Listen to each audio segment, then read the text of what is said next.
Hey friend, listen. I know the world is scary right now. Corruption, war, inflation, demographics, degeneracy, disease, unrest, hatred, and despair. We didn't come here to tell you how it is, but that it's going to get way better. Got a good thing coming, and it's all I need. Everything I wanted, so wait and see. Better by Bitcoin.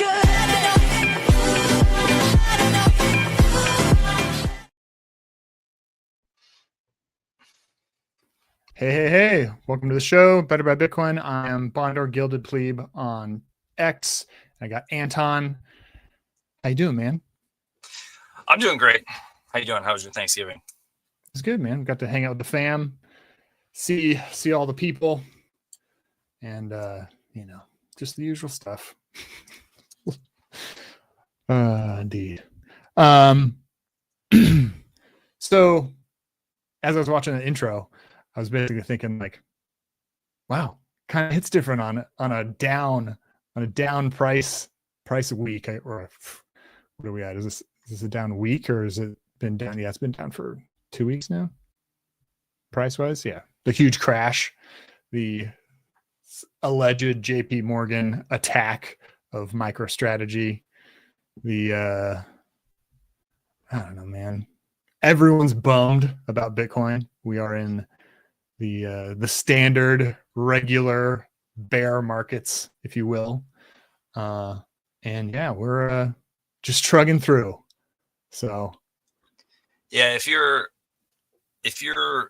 75 years old and you just want to ball out for 1 year of your life and you just load it up on Bitcoin and you want the price to go, up 100% so that you can have more money to play with, and then the price crashes, you're super bummed. But if you're a somewhat healthy younger person with convictions about Bitcoin, and all of a sudden the price corrects and you're still earning fiat dollars in your job, and you can buy more Bitcoin, then if you understand that Bitcoin's finite, that means you're getting more Bitcoin. But when you see the price go down and you know that what is essentially your net worth or your nest egg just decreased in value, it's almost impossible not to be a little bummed out. That's just human nature. Yep. But if the price has been going up for the last 2 years, which it has been, and you've been doing something like dollar cost averaging, which means that you're buying the same dollar amount or in a regular interval, like, once a month you're buying $1,000 or $2,000 or whatever your number is, or every week you're buying $50, or every day you're buying $5 with Bitcoin, whatever. You're getting a little less Bitcoin every single time that you buy Bitcoin. So now as the price goes down, if you're still doing the same thing, you're getting more Bitcoin, but your dollar amount's not going up. So what's more important to you? Is it more important that your dollar amount is going up or that you're getting more Bitcoin? And I think for all of us, for you and me, we would love to see the dollar amount go up because we have things that we need to do. There's things that we want to deploy our money to do. I don't know about you. I would love to buy just a big, beautiful home and have it be a place that's like this tranquil retreat with tons of space organized, beautifully decorated, beautifully landscaped. I want to host people. And if all of a sudden the price of Bitcoin went to $1 million, I could make my dreams come true as far as this thing that I want that takes dollars to purchase. However, if I'm still making money in dollar terms in my job, and all of a sudden the price of Bitcoin crashes, and I have conviction that for the same reason that I've been into Bitcoin for the last 10 years, that thing is going to continue. And this is just a brief correction in the price. Maybe it's what do you call it? A reverse Bart Simpson. Yeah. Or a V. Inverse Bart Simpson. Yeah, inverse Bart Simpson. Then that means that right now I'm actually getting closer to my goal, not further away. But you have to have that conviction. And what gives you that conviction? That conviction comes from having a fundamental understanding But here's my question for you. Can you have a fundamental understanding of Bitcoin? Because how do you know where Bitcoin is going? Do you know where Bitcoin is going? Do you know what Bitcoin even is or what it will be in the future? Or is the future uncertain about how Bitcoin will be used and what its place will be in finance and in money? And what's your opinion of that? Yeah, I mean, both you and I have gone through the paces of doing the research and figuring out what this is. How does it compare? What's the fundamental properties? How's the game theory check out? What's the geopolitical situation? Like going through all of this stuff and being like, wait a second, this is like a fundamentally new technology that really does change stuff. And like there's going to be down days. It's like, I think Pierre Richard talks about it. It's like you're going to have as an asset monetizes globally from nothing, you're going to have volatility, and you can't have it any other way, right? Okay, so what does the volatility means? You're going to have 30%, 70% down days. It's just going to be awful. But that's allowing a lot more people to get in the door and the rest of it. But in terms of like the your question of how do you think about this? Well, whether or not Bitcoin actually like makes it and it becomes what we think it's going to become, like whether or not it does, it'll either fail or it'll work, right? It's kind of binary outcomes. And every day it doesn't fail, it's working. But in the case that it fails, humanity is just going to learn what the problem was and fix it. So, and there's going to be hundreds of thousands of us out there already that are like, oh yeah, well, that was the problem, so let's fix it. And then boom, maybe it's not Bitcoin, but it's going to be the next thing that actually solves the problem, right? If it turns out that Bitcoin has a fundamental error in its architecture or game theoretical understanding of how we went through this process and all the different pieces in play, and then there's if there's some kind of missing link that prevents this thing from actually going forward, well, somebody's going to figure out a patch to that link. And I'm bullish. Yeah, I get excited about the idea of Bitcoin failing. For the record, I don't think Bitcoin's going to fail, but let's say that it did. Let's say that there was quantum computing or something that hacks every Bitcoin seed word phrase and all the Bitcoin gets extracted and it just becomes valueless, or somebody, there's like some flaw in the I don't even know. I can't even imagine a way of how it fails, but let's say it fails. What happens then? Do we go back to fiat dollars as the standard, or do we go to a gold standard or a silver standard in a digital age? I seriously doubt that. We're not going back to paper currency. We're not going to a gold standard. So even if Bitcoin failed, we would just learn from what just happened, and then there would be a new and better Bitcoin. But every day that doesn't happen, Bitcoin is the new and better Bitcoin. Bitcoin is the standard, and it's already there. It's already working. We had talked about before we got on that Vanguard, for example, they said we're never going to touch Bitcoin. They're one of the big, what are they? Money manager? I don't even know what they're all like everything: bank, money manager, private client, blah blah blah, everything, ETFs, etc. They're a place that people put all of their wealth, all of their retirement, all of their investments, and it's one of the biggest companies in the world for this. And they said, we're not going to touch Bitcoin. We're not doing this. We're never going to do this. And then I think it was yesterday or last week, they said, you know what? It seems like this is here to stay. Our clients want it. We're doing it. We have $13 trillion. Put all of it into Bitcoin. You just, we're opening it up. And that keeps happening. And that's happening is for investments. It's happening for nation states, and it's happening for individuals. And that's going to keep happening unless Bitcoin fails. So in that sense, Bitcoin is here to stay, and it already is operating. And so, the price got up to $125,000, which is like, it's arbitrary. That's dollars. That happens to be the currency that you and I interact with most of the time. It just fell to $82,000, which was a 34% correction. And that seems brutal, but it's already back up to like, I think today it was at like 92,000. I don't know. It's funny because you and I don't track the price on an hourly, sometimes not even on a daily basis. And so it's funny. It's like if your wealth corrected 30% in your like 401k, you'd be pretty bummed, especially if you're about to retire. But you and I have been in Bitcoin long enough. We've seen so many corrections along the way of over the last 10 years. How much is Bitcoin up? I don't even know. So we've seen multiple 30%, 50% corrections, 70% corrections.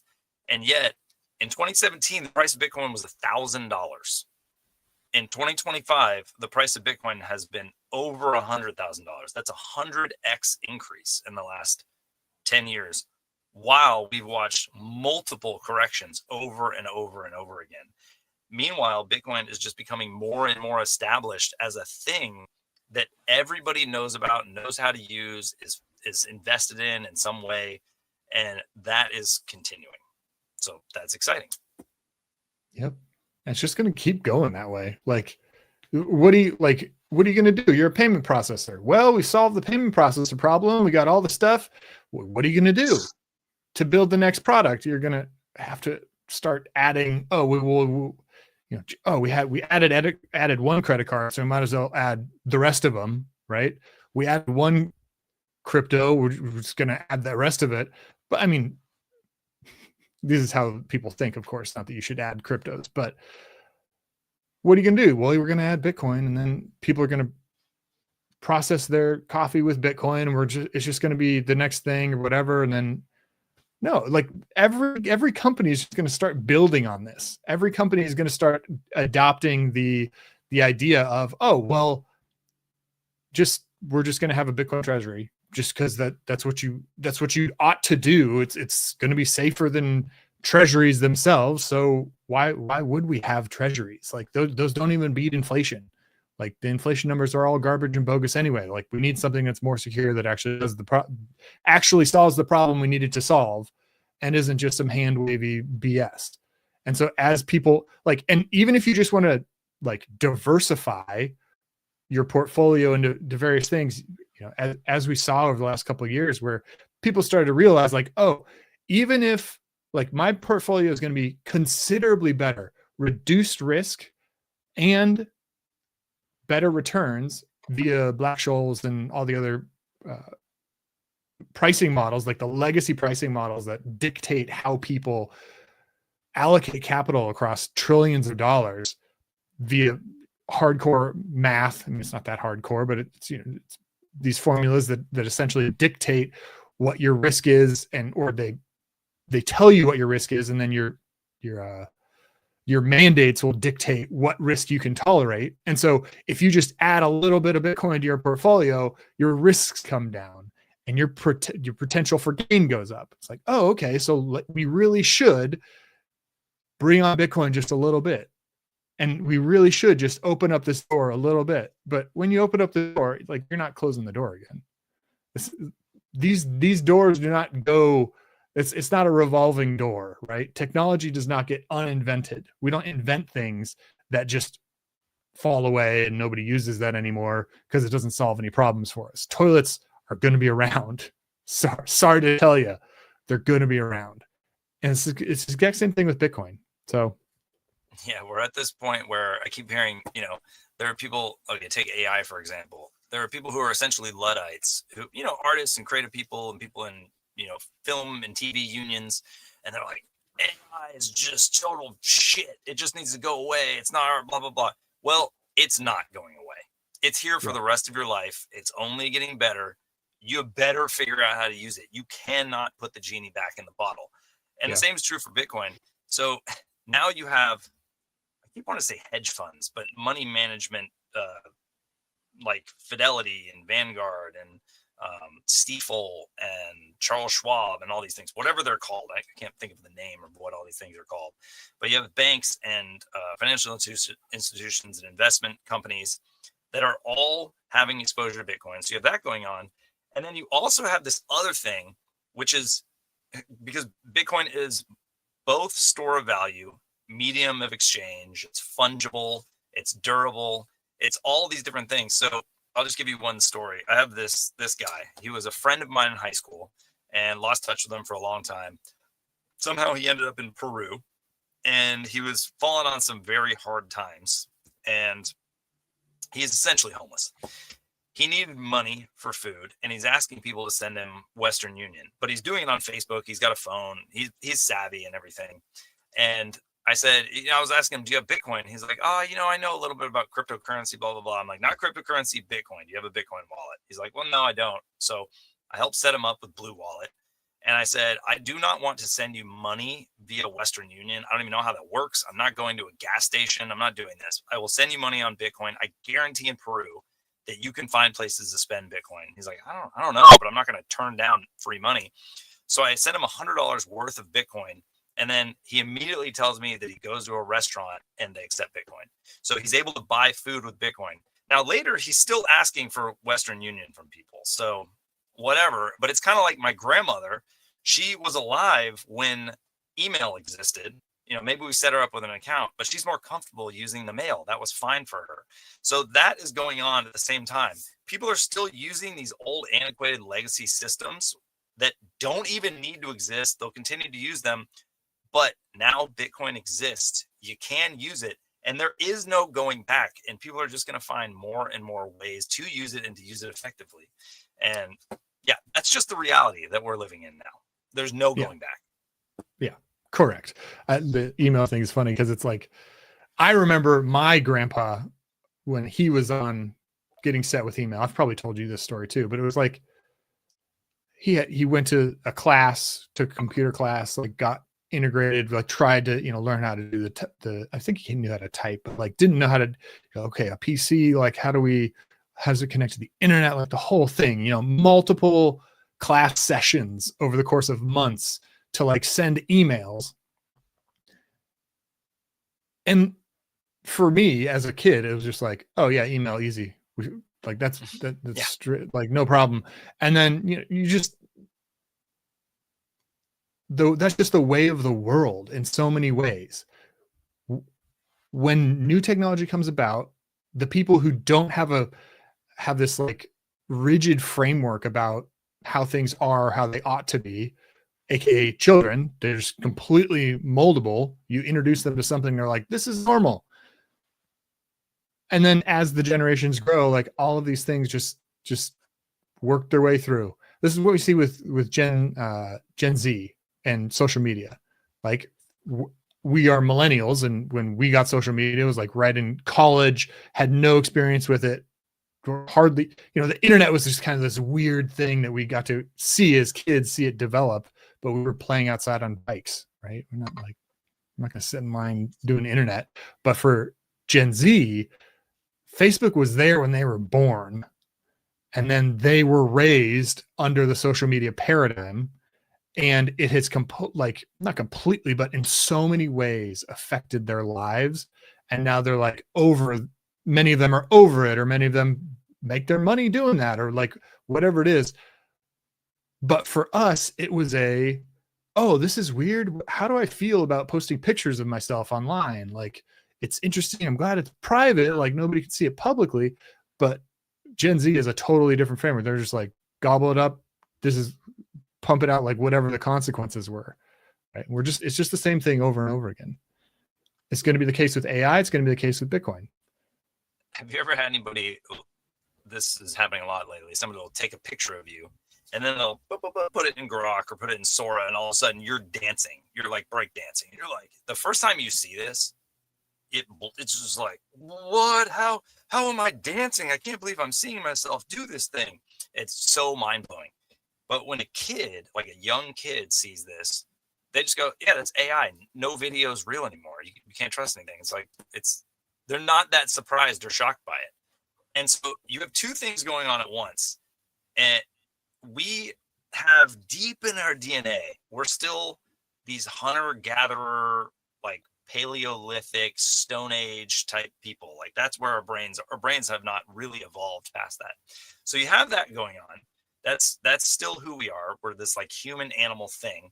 But also we're incredibly adaptable, and we adapt, and our brains adapt very, very fast. So you have both the deep genetic DNA of us just living in nature with no technology, and then you also have generation to generation, and even within generations, a very quick adaptation. So both of those things are going on simultaneously. And yeah, Bitcoin's just the next evolution of money. And somehow people have not discovered this yet. Not only that, when what just happened, when you have a 30% correction in price, so many people who thought that they were Bitcoiners or thought they knew something about crypto or whatever, they just disappear from it. They think it's dead. They like reset to factory settings. And so we're here not doing that. I don't know. I don't know what makes us different, why we are so convicted about this thing. Like, I don't think that we're necessarily like the smartest people out there. I don't think we have the highest IQs or anything, but there's something about our own journey, our own personal philosophy, and our experience that has made us incredibly sure that this is the next evolution of money. And so no matter what the price is, it doesn't affect our belief in this. It's like, for me, I don't know about you, if the price of Bitcoin were to correct massively, I'm talking like drop back to $15,000 or $10,000 or something, I would not get out of Bitcoin. I would be like, oh man, it's going to take a lot longer to get there than I thought. It would slow me down a little bit, but I would still be doing this podcast about Bitcoin. I would still be attempting to build things on Bitcoin, because the only thing that changed was the price. Nothing fundamental about the technology changed. What do you think about that? I mean, would you be here if the price were to correct 90%? Absolutely. Because one, I've already seen that, and maybe not 90%, but like both you and I have already seen that to varying degrees and varying depending on how you measure it, right? But also, as you're saying that, the idea that comes to mind is like, man, as a Bitcoiner, I've been through many stages of evangelism on Bitcoin. Like, there is something that happens to people when they get it, and it changes all the things that they think are important. It really is strange. Like, for me, it was like, oh, like before I got Bitcoin, it was like, oh yeah, I'm interested in my Facebook account, my Facebook profile. I want to grow my Facebook friends. This is how I network. This is how I literally get work. This is how I meet people, connect with people, see what my social graph is, and work through being a professional in the film world and the rest of it. It's like 100% Facebook based. And then once I started to understand Bitcoin, it was like, wait a second, the only thing that matters is telling these people about Bitcoin, like using my curated Facebook network to literally just burn the whole thing to the ground. I've told this story on here a bunch, and you've heard this a bunch too. But I was also your Facebook friend during the time I watched you do this. You were there. But so like that was kind of one of the things for me. But then there's other stuff. Like I did barbecues. I like invited people over to like try and like, no, let's get together and talk Bitcoin. Like, we have to talk about this because this is crazy. Are you guys seeing what's happening? Right? Like, you guys, do you understand this technology? And maybe part of the impetus is that like so many people just don't get it. You feel like inclined to be like, why don't you get it? And just hitting the drum constantly. But the point I'm trying to make is that this didn't just happen to me. It didn't just happen to you. We process it in different ways, of course, but like it happens to a lot of people. And, through our meetup, I've seen it happen to other people. Like, this is a couple weekends ago, I got invited to a house party where it was literally just Bitcoin and tea. Like, we are literally just coming, like, this person invited a bunch of people to her house to just talk Bitcoin.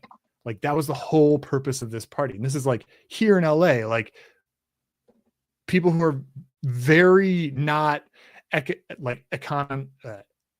finance focused. They're very art focused and culture focused people. Right. And you're just like, wait a second, how does this happen? How does somebody like get so inclined to like literally upend their life, turn it upside down, and just hammer on Bitcoin for everybody they know?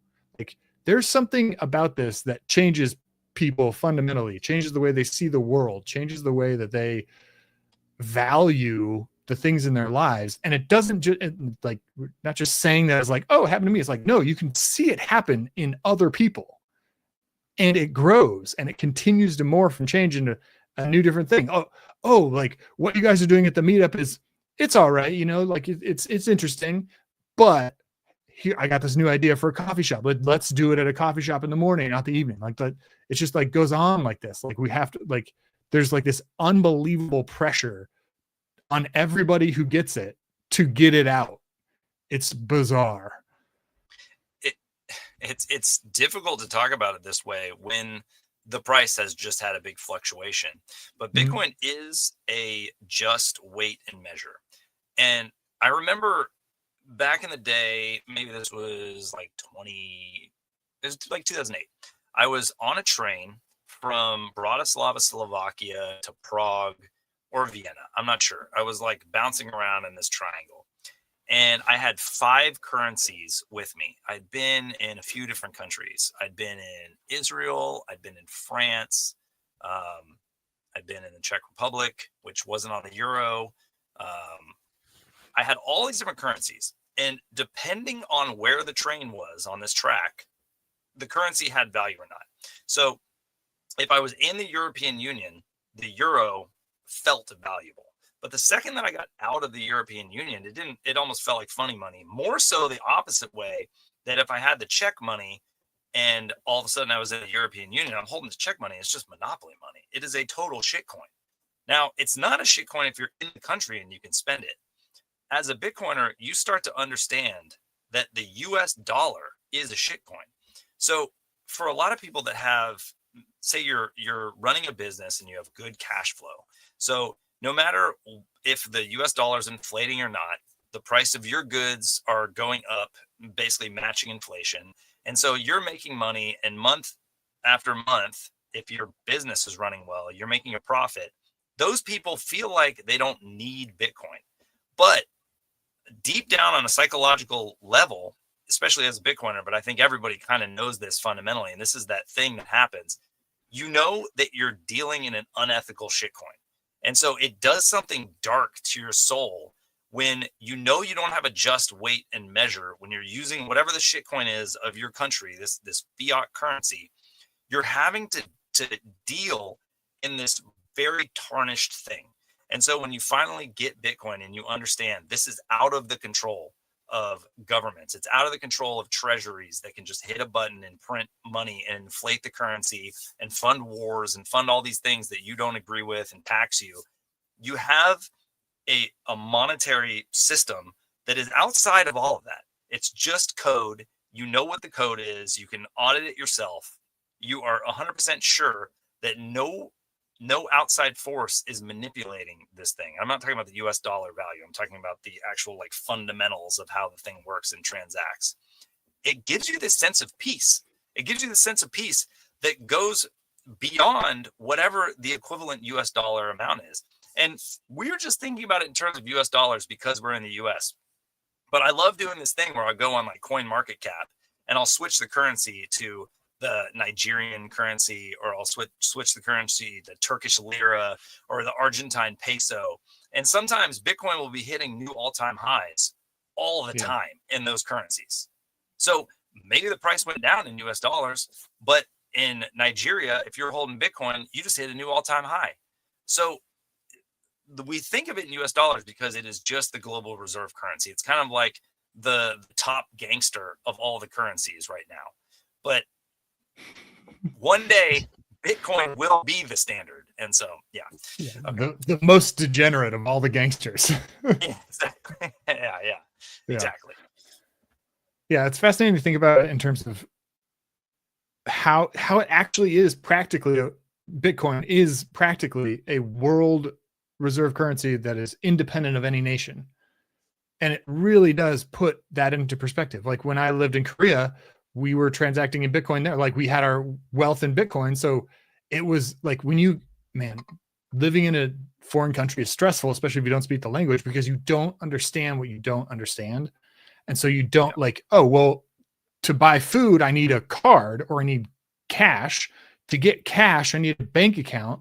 To have a bank account, I need a phone number. To have a phone number, I need a valid visa that allows me to buy a phone number in a foreign country so that I can actually buy food, right? Like, and it's designed this way, right? Like you don't want just random people coming into your country and purchasing or whatever, like just whatever, doing whatever kind of commerce they want to kind of do in your country without your knowledge or without your oversight or approval, right? Like it's by design, that's fine. But if you don't know, like if you're a foreigner there, you don't know what you don't know about the situation. You don't know that, oh, well,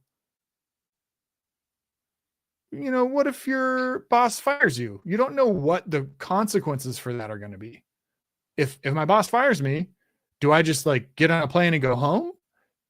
What about my last paycheck? Like, am I not even able to get on a plane?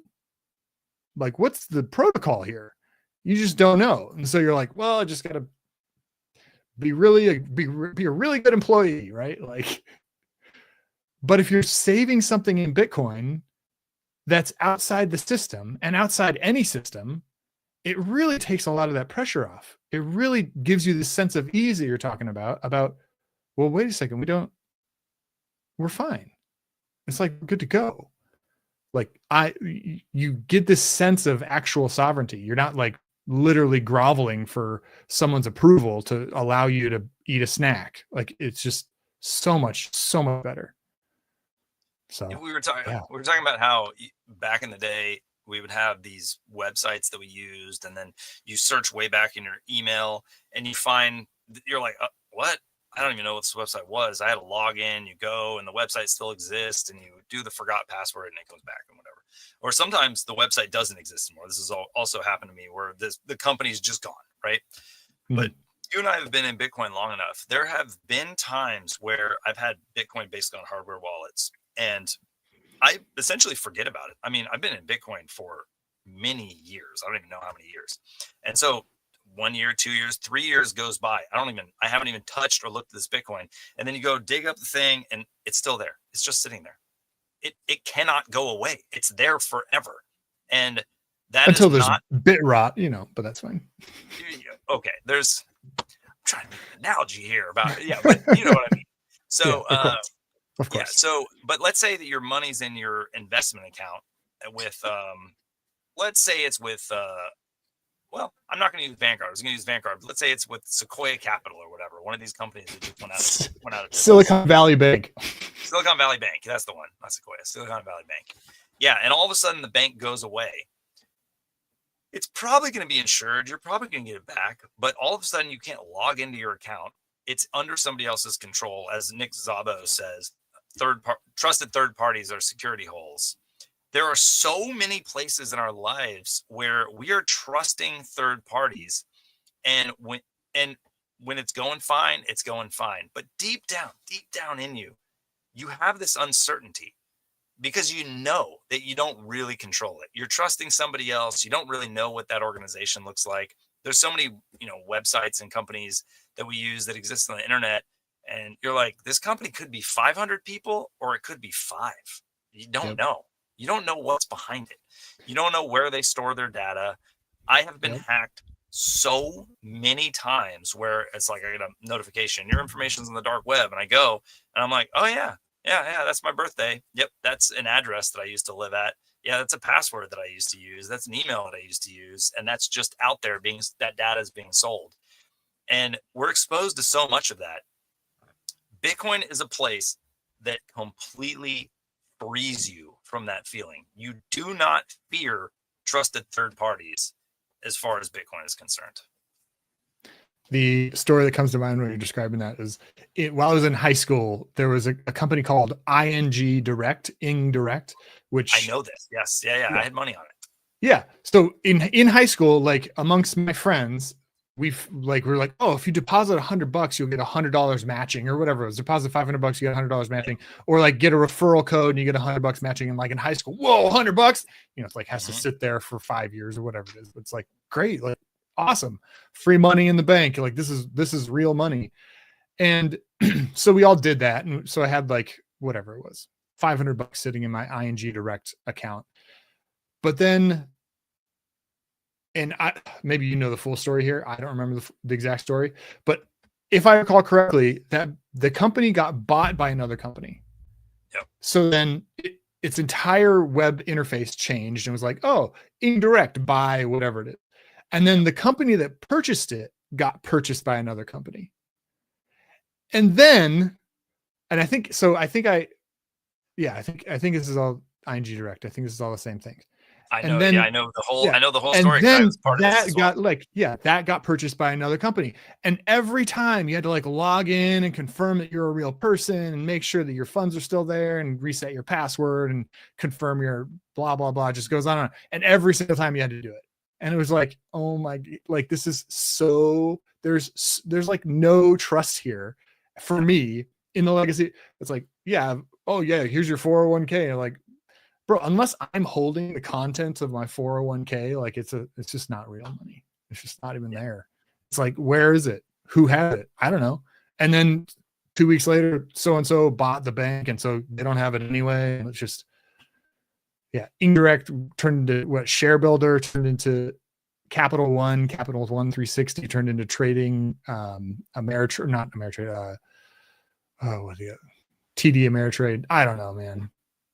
It's also tiresome. It's such a joke. The legacy world is like such a disaster, and people like fight their entire career to like support this absurdity. Just guys, give it up. It's a total joke, and everyone knows it and everyone sees it. Like for real. Like we all viscerally understand that it's all just a facade of BS all the way down. And the only thing that's actual bedrock is like Bitcoin, gold, like real things that actually exist that have no third party risk. And there aren't that many, by the way. There are not that many things like that. And things that people think are like that are not like that. You have this belief right now because of the type of inflation that we're having. People believe that there are safe places to put their money. Like, I'll give you an example. People right now think that a very safe place to put your money is in cars that are sort of collectible cars. Oh my gosh. I haven't heard that. And the reason is because they have gone up in dollar terms, because people were looking for a place to put their money. So you could buy an old vintage Porsche and then it might go up it might be 4 times as much as what you paid for it. And awesome. You made money. The problem with those things is they are deeply, deeply affected by entropy. So you are constantly having to maintain those things. You cannot just put a car in your garage and have it just stay pristine. It does not work that way. Rats get into the engine and they tear out the wires. The tires go flat and then have like a flat spot in them. The oils and stuff start to congeal inside of them and leak, and plastic just wears out. It just wears out. Like I have a firearm somewhere, and it had a grip, a rubber grip, and I had it in a case somewhere. And I just thought, I'll put it in there, and 10 years later, I'll pull it out, and it seems like, nothing can happen. It's just metal, right? Well, the grip was this certain type of rubber, and I went and pulled it out, and it was like Who Framed Roger Rabbit, the like gooey, gooey all over my hand. What the heck? And the thing just broke down. And you can buy a new one, and you can trade it out and whatever. But where is that goo is all over the stuff, and that's true for cars. It's true for so many different things that we think that we're putting value in something that's just breaking down because of entropy. And so, there's a Bible verse that says, don't put your hope in things where thieves break in and steal, rust destroys, moths eat. That's not how the verse is, but that's essentially the gist of the verse. And when all of your hopes and dreams and wealth are in these things that are physically breaking down and decaying, that you have to put maintenance into, it causes a turmoil inside of your soul that you're not even aware of. And a lot of the problems that exist in the world as far as human psychology goes are because people's souls are deeply troubled because they don't have anything stable in their life to preserve value. They have no way of passing anything on. For a time, they could trust the government. They could put their value into money. They could put it into a bank that was FDIC insured, and then they could pass it on to their family. Well, now your inheritance is taxed, and as you sit and wait, your money is decaying because of inflation, which is money printing, which is just the government's counterfeiting your money and taxing it to zero. And so you won't even, by the time that you are of an age that you're going to die and pass your money on, it's not going to be worth anything anyway. And so you're like, oh, I got to chase value. I got to put it in the market. And now my phone is ringing. So anyway. But yeah, it's basically, that is the case with everything, even with cars. Like, oh, let's say you're the best car maintainer there is. You're a mechanic, fully ready to go, right? But it's still going to cost you time. Still going to cost you taxes, still going to cost you all of the like inputs that you need just to keep it polished, right? Like the cost of keeping it polished, the cost of oil, the cost of gas, the cost of all these other like maintenance requirements to even have the thing. And you're like, well, you know, I purchased it for, let's say $20,000, and over the course of the car, like every year, you need to spend how many a classic car that you don't drive regularly, but you just drive just enough, right? How much do you have to spend on that per year in terms of effort, time, money, taxes, the whole thing? Bro, if it's $1,000 and it's going to be like $800 just for the registration here in California, right? If it's $1,000 that you spend on that, that is literally 5%. It needed to increase in value by 5% for you to be above break even. 5%. Yeah. It's like, this is a disaster. It costs too much time to do this. Similar thing with houses. Obviously, houses have a lot more utility than a car you never drive because you live in the house, or you supposedly live in the house. People these days use houses as bank accounts, which is insanity to me, but hey, if you can afford it. I don't know I do not know where people are able to afford doing that, or the numbers add up. It's like, oh yeah, we spend, you know, especially like a high end real estate, as you're well aware, we have in LA, we've seen a lot of really high end real estate come online over the last month, which is an interesting probably side thing on its own. But like, let's say you have $1 million or $10 million house coming on the market, right? Huge, expansive, multi-acre kind of property here in LA. How much do you have to pay just to do the gardening? It's got to be like $70,000 a year just for the gardening, right? The taxes are going to be another $100,000 a year minimum. And I mean, yeah. No, the taxes will be not 100,000. The tax will be like $200,000 or $300,000 a year, plus the insurance, like all of the cleaning you guys need to do because it gets LA is super dusty. And let's say there's nobody living there because it's a bank account. You don't want to rent it out because the renters have a propensity to speed up the entropy process of a home. So actually, a renter may not speed up the process, because a renter actually is going to like tell you if a pipe bursts or something. Yeah. And is going to somewhat maintain the property. Whereas having nobody in it, if all of a sudden there's a leak in the roof, like it could do massive damage. The renter, like the ideal renter in my mind for a $10 million property doesn't care about that though. Like in my opinion, like you saw the story recently of the guy who was like, I'm going to butcher it, but it was something along the lines of, it was just a post on X.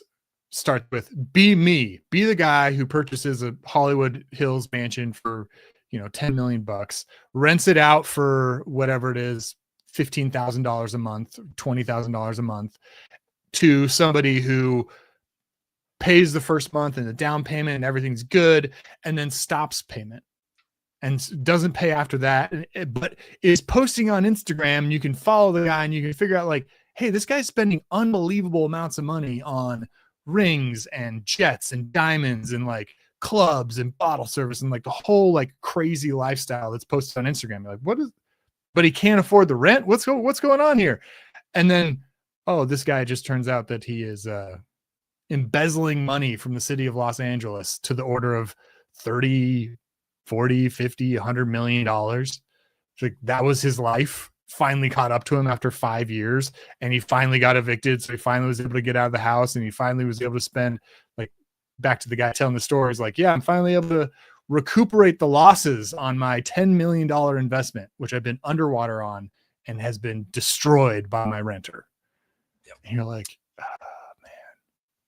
what? A lot of people are going to hear that story and they'll be like, oh yeah, but that guy was able to afford this house. And like, yeah, that dude who owns the house is probably pretty rich, but the stress is real. That's the point. The stress is real. The stress that he was going through is real. And so, yeah, if you are putting all of your investments in these things that are causing you stress, it doesn't even matter if you could be making a lot of money off the investments, but if it's putting you through stress, that is having an effect on everything around you. It's having an effect on your relationships. It's having an effect on your health. Yeah. And at a $10 million home, you probably don't own that home outright anyway, right? Especially if your purpose was to rent it. You are in a crazy big mortgage that you are expecting to be able to pay every month. And right? The government wants those property taxes. They don't care if you're getting paid rent or not. Yep, correct. Property taxes are due. I just looked up. So basically the best investment of the last year, strangely, is silver, physical silver, or you could be invested in like SLV, the silver ETF. As of the like last week, right? But it's a bubble. It's going to crash at some point. Most likely. But I was just looking up how much silver a house is worth. So let's say you want to buy a house out. Oh yeah. Okay.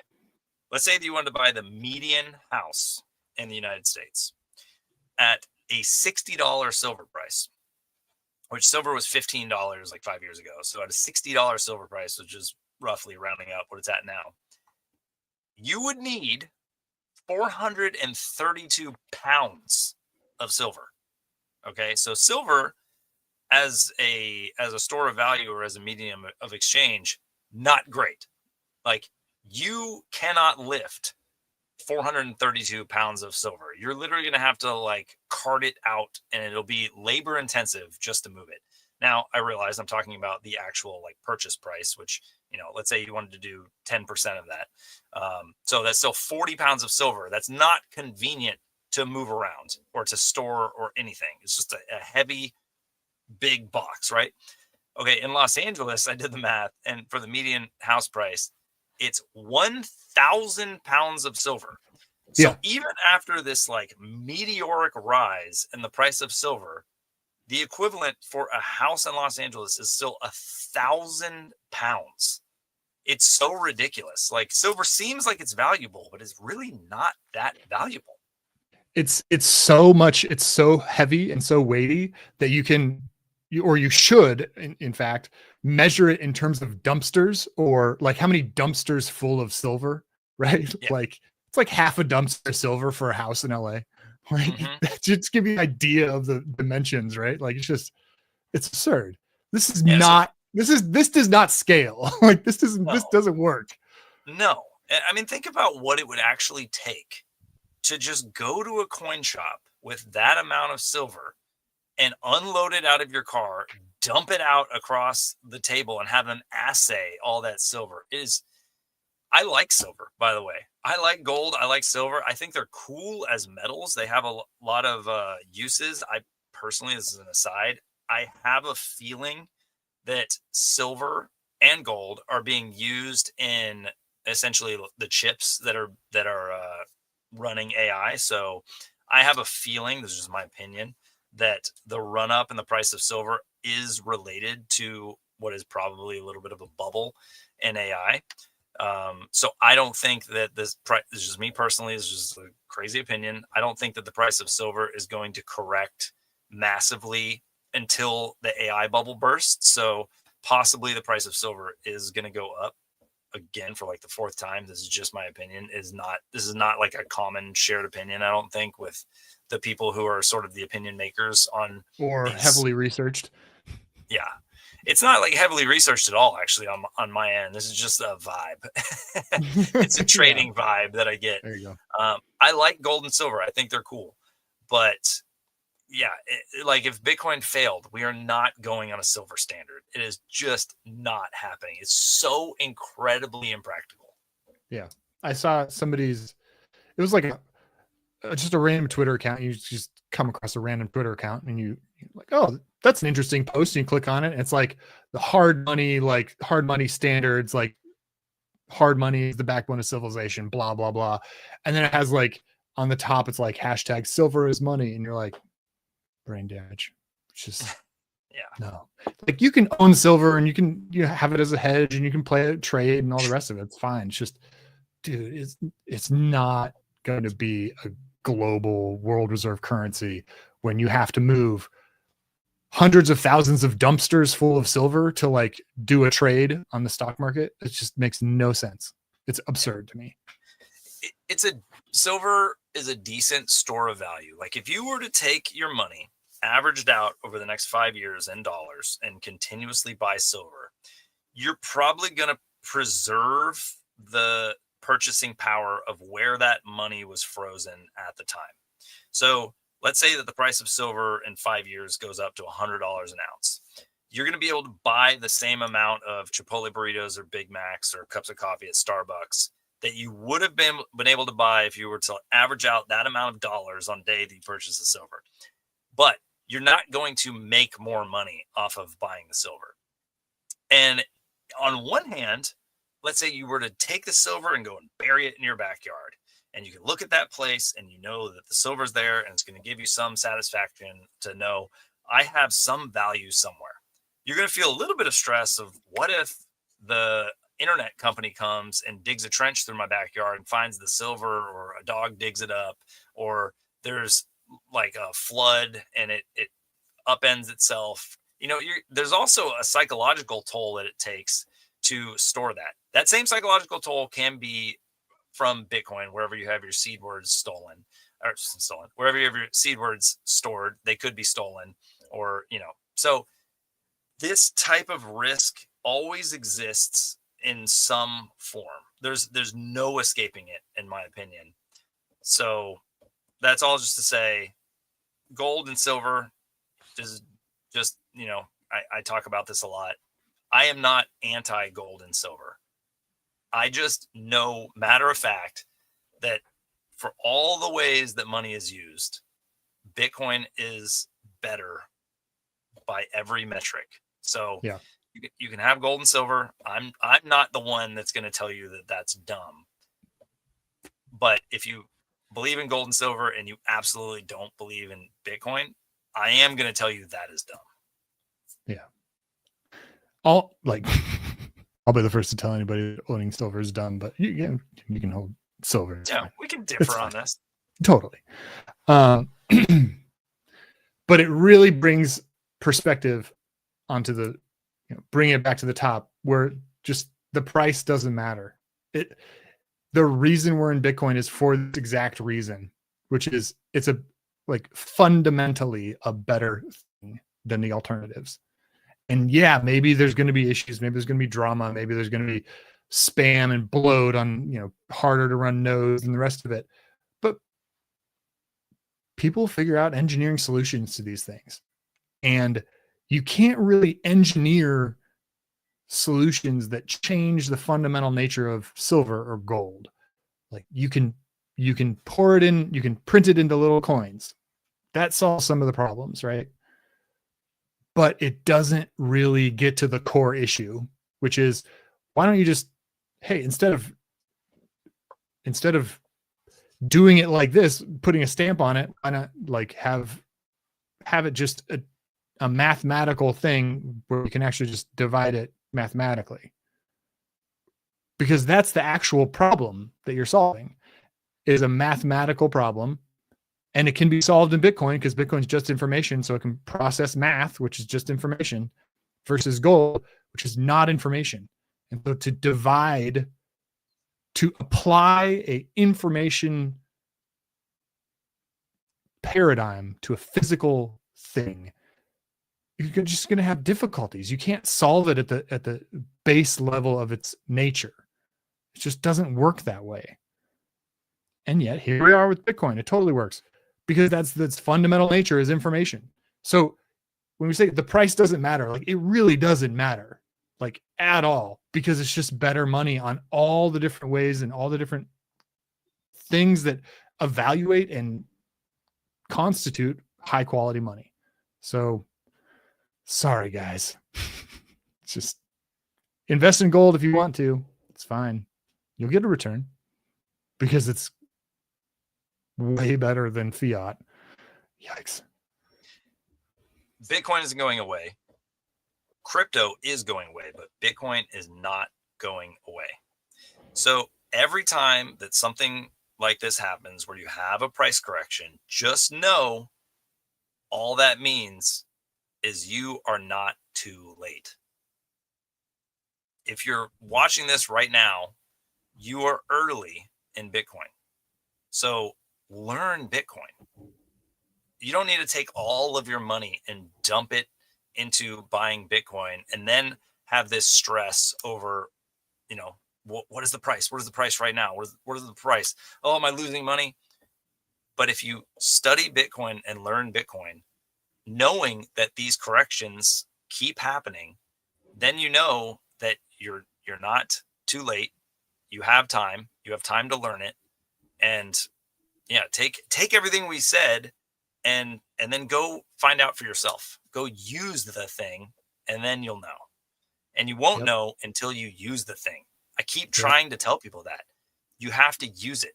You think that you can just kind of conceptualize it, but you can't. You have to actually use it. And once you use it, you will have this experience where you will realize very quickly that money has been lacking features for your entire life. And those features already exist. And they're all in Bitcoin. It's not that hard, but there is a little bit of a learning curve. And it will give you so much peace of mind in your life. It's something that if you're not in Bitcoin, it's something that you have definitely been missing. When you say use it, that's like so true, because people are used to, I swipe a credit card, or I go to my bank, or I go to the ATM, or I hand somebody cash, or like whatever the legacy paradigm is for money. It's a very like, oh, well, if things go wrong, I can fix it. Like, or I can have somebody else fix it. Like my credit card got stolen. Like, what am I like? Oh, geez, I'll call the company and they'll cancel the card and I'm going to be okay. Like everything's going to be fine. But with Bitcoin, there is no third party to facilitate this. So if you mess up, it's done. Like, bye. Sorry. Which really, is stressful, but also it's like, that's the cost of freedom. That's the cost of not having a third party. That's the cost of not being beholden, asking permission to use your own money. And when you use Bitcoin and you actually send a transaction, you actually see this happen in real time from actions that you took and that nobody else could have taken. That's when it starts to click. Like, I remember one time showing somebody a transaction. They were just watching me do a Bitcoin transaction, like a slow transaction, not on Lightning, low fee kind of thing. So low amount, low fee, like this is just going to be a transaction that takes forever to confirm, but I'm doing it just to show you how a Bitcoin transaction works, right? We're talking through the process.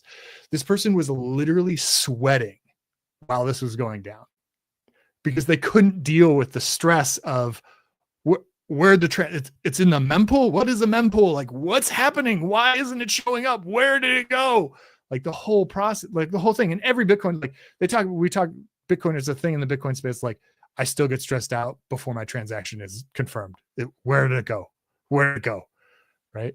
It's a thing. This is definitely a thing. But like for her, it was like literally sweating, like stressed, like anxious, could not deal. Like, and maybe, Bitcoin's not for everybody who's like that, or they would be better suited to operate with Bitcoin with a third party, but you can choose the third party and you can switch the third party on your own volition. And the whole with I think Antonopoulos talks about this in one of his talks or one of his things, but it's the idea of I'm going to butcher it.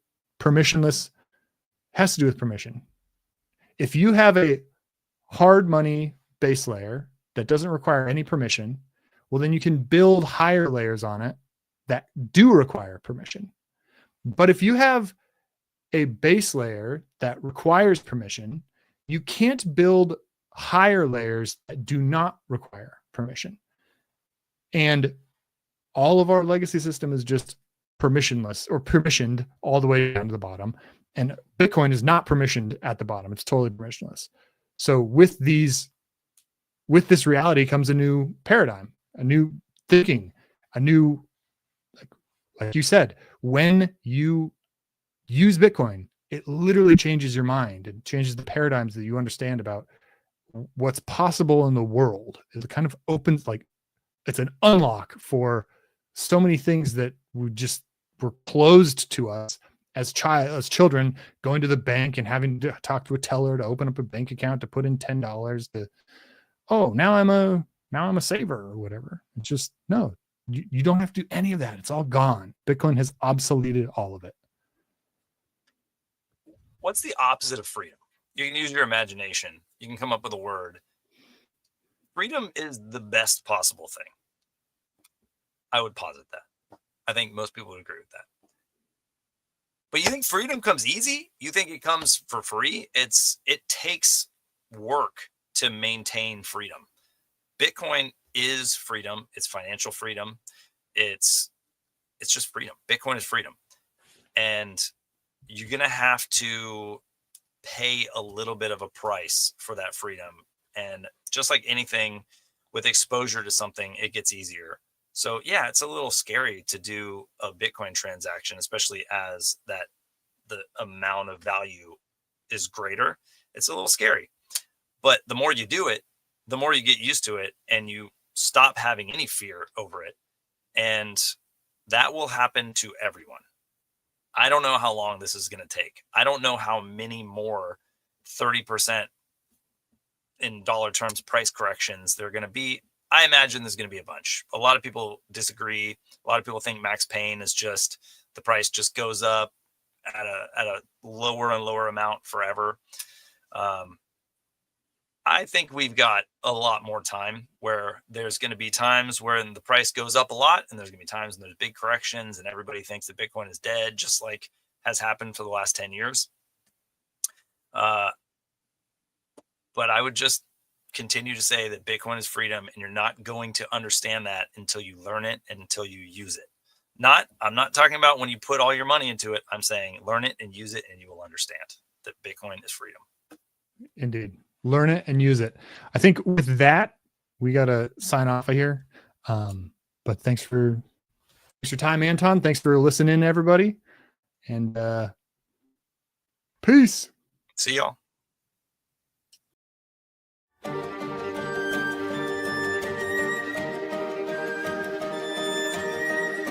Thanks for tuning in to Better by Bitcoin. Bitcoin makes everything better. Like, subscribe, and follow us on X at BetterBYBTC, YouTube at BetterBYBitcoin. Not financial advice, mathematical certainty.